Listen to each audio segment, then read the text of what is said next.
Bon, euh, après avoir fait ça, non, on revient ici pour le calcul manuel. Donc, on a dit que on a 0,95 de mètre 5, on a 1,9 m ici, 0,80 ici, et ici c'est 3 mètres, et c'est 0,4, 5,6, c'est ce qu'on a dit. Bien, maintenant, je continue. Maintenant, pour dimensionner, premièrement, qu'est-ce qu'il faut faire? La première des choses à calculer, c'est les poussées dues au remblai. Les poussées dues au remblai. Donc, premièrement, quand on calcule manuellement, on calcule les poussées dues au remblai. Donc, les poussées dues au remblai, c'est P. Donc, poussée due au remblai. Donc, j'appelle ça P, qui n'est autre que 1 demi de KA. Donc, le poids des terres fois la hauteur au carré, que je vais enlever 2 fois la cohésion et la hauteur, et la racine carrée, le coefficient de poussée. Voilà. Et maintenant, ici, le coefficient de poussée ici n'est autre que la tangente carrée de pi quart, c'est-à-dire 45 degrés, de pi quart moins l'angle ici qu'on avait trouvé, divisé par 2. Donc du coup, pi quart, comme c'est 45 degrés, donc on aura 40 tangente carrée de 45, donc 45 moins, on a dit l'angle c'était 20, donc on aura 10, donc on aura tangente KA sera égal à tangente carrée de 35 degrés. Donc c'est ça, tangente carrée de 35 degrés. Donc si on a tangente carrée de 35 degrés, on va maintenant calculer P. Et P qui est 1 demi de tangente carrée de 35 degrés, qu'on multiplie par le poids volumique des terres, donc on multiplie par le poids volumique des terres, qui est 18, et je vais multiplier par la hauteur. J'ai dit que la hauteur du mur c'était 6 mètres.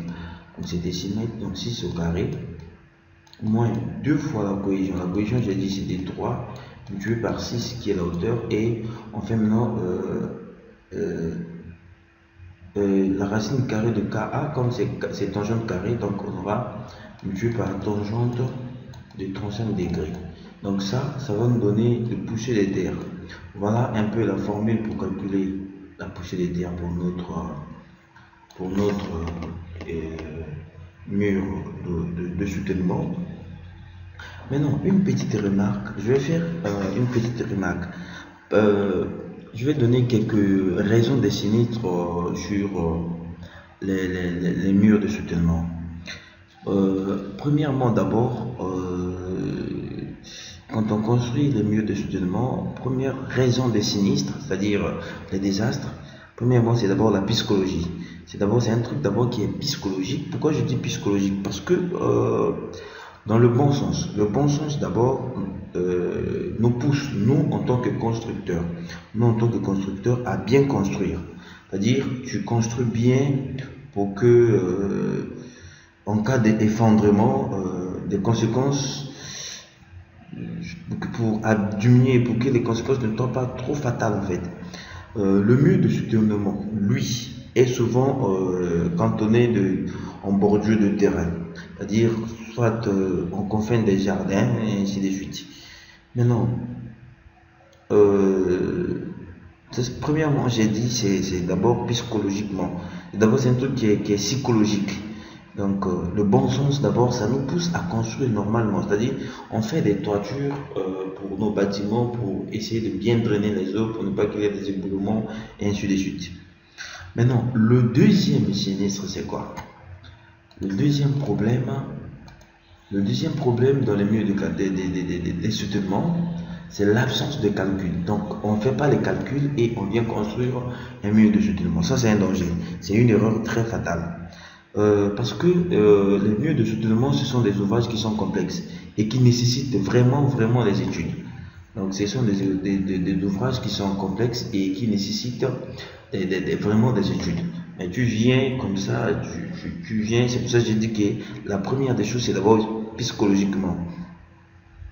Maintenant, ici, il y a la pression des terres qui s'exerce sur les parois. Mais tu sais pas, si tu calcules pas ça, tu sais pas comment tu vas t'en sortir sur ça. Il y a aussi les fondations du mur, il y a la pression, il y a le ferrage qu'il faut respecter, il y a l'épaisseur du mur de soutènement qui sont très souvent mal appréciés à l'œil. Bon, c'est comme ça. Maintenant, le troisième problème, c'est-à-dire le troisième sinistre, c'est quoi? C'est un drainage inefficace, c'est-à-dire un drainage qui est mal fait.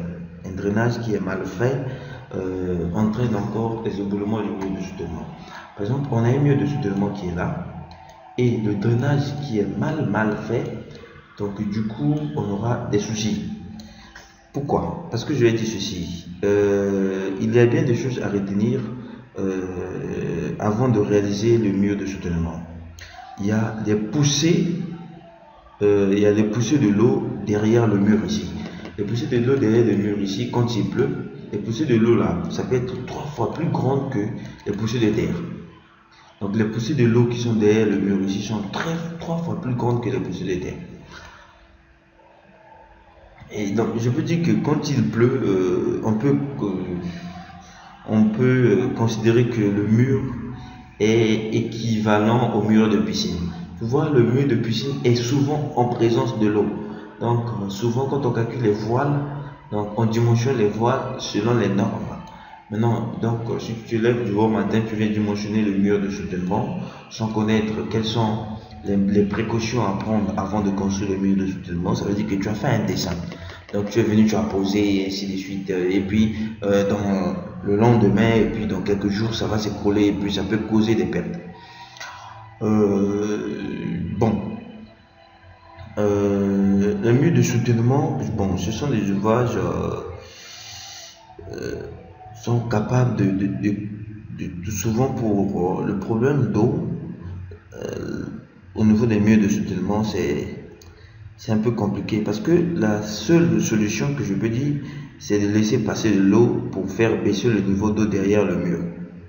C'est-à-dire, on construit le mur et on met ce qu'on appelle par les barbicades. On met les barbicades.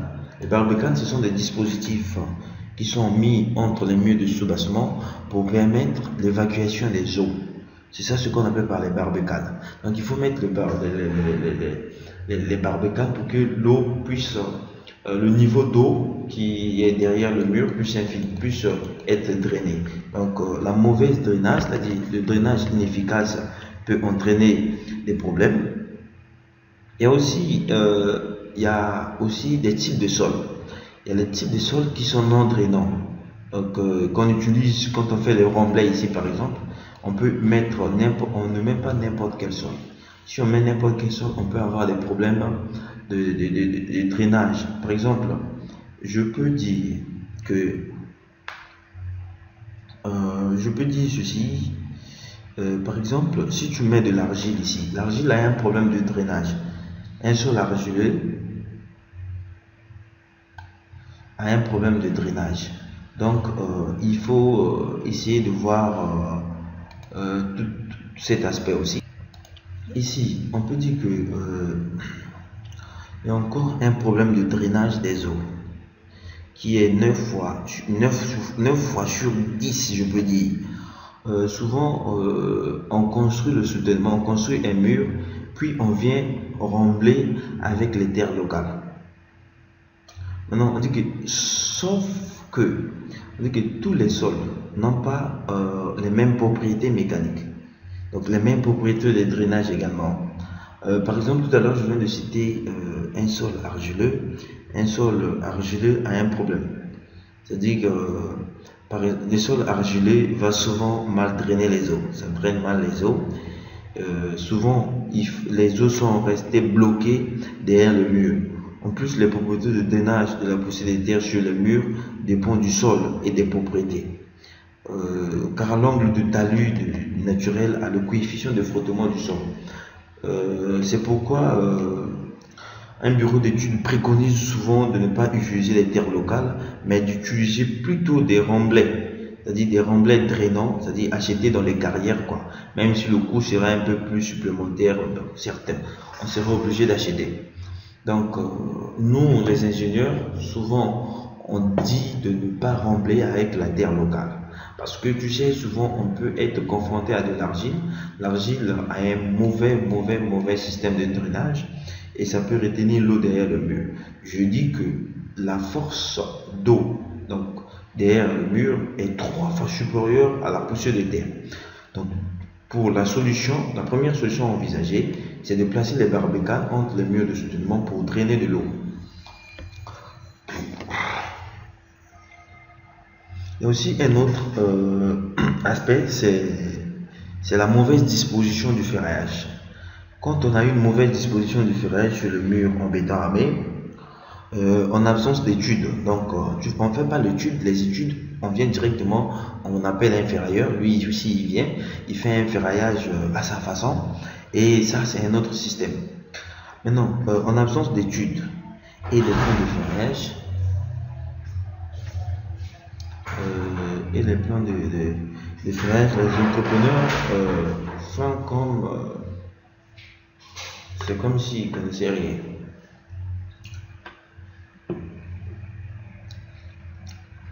Il faut jouer sur l'économie par rapport au milieu de soutènement. Car quand on construit, on sait que l'acier coûte très cher que le béton. On dit que la quantité d'armature et leur position sont très importantes pour éviter les fissures du mur. Donc c'est pour cela il est nécessaire de faire passer un ingénieur pour essayer de bien dimensionner et pour éviter les fissures. Donc trop d'armature dans le béton, ça peut entraîner du désastre. Et moins aussi, ça peut entraîner du désastre. Maintenant, il y a aussi la semelle. Donc quand la semelle de fondation est inadaptée, il y a des risques. Il y a vraiment des risques. Quand la semelle est inadaptée, il y a vraiment des risques. Car il y a des poussières de terre qui s'exercent. Il y a des poussières de terre de fondation. Maintenant, je peux dire que il y a deux risques. Il y a deux risques que je peux dire qui guettent les semelles pour les murs de soubassement. Le premier, c'est l'insuffisance, c'est-à-dire la semelle insuffisamment enterrée glisse. Donc une semelle qui est insuffisamment enterrée, ça entraîne automatiquement un glissement. On dit que la fondation est trop étroite aussi, ou le sol est trop compressible aussi, ça c'est un autre phénomène. Le sol perd ses caractéristiques mécaniques lorsqu'il pleut depuis des semaines. Donc lorsqu'il pleut beaucoup, le sol va faire quoi? Va perdre ses caractéristiques mécaniques. Et la semelle est constituée d'un talon, comme je disais. La semelle qui est constituée d'un talon, qui est constituée d'un patin. Et la longueur de ces éléments doit être calculée pour éviter la rupture ou le basculement sous la poussée de terre. Donc ça c'est très important, très important dans le calcul des semelles. Donc ce que j'ai dit, les sinistres, premièrement j'ai dit, d'abord c'est psychologiquement, donc il faut veiller sur ça. Deuxièmement j'ai dit l'absence de calcul pour le surbattement entraîne des problèmes. J'ai dit aussi le drainage inefficace. Quand il n'y a pas un bon drainage, quand on ne met pas les barbicanes, on étouffe. Par exemple le mur de soutènement et puis on met des sols non drainants, par exemple de l'argile qui fait bloquer de l'eau, ça peut entraîner des problèmes au niveau du mur de soutènement. J'ai dit la mauvaise disposition du ferraillage aussi, ça peut entraîner les fissures sur le mur. Il y a ce qu'on appelle par la semelle de fondation inadaptée. Donc quand la semelle n'est pas bien adaptée, ça peut entraîner. J'ai dit que quand c'est insuffisamment enterré, ça peut entraîner des problèmes. Et quand c'est trop étroit aussi, ça peut glisser. Donc ça, ce sont des trucs à veiller avant de construire le mur de soutènement.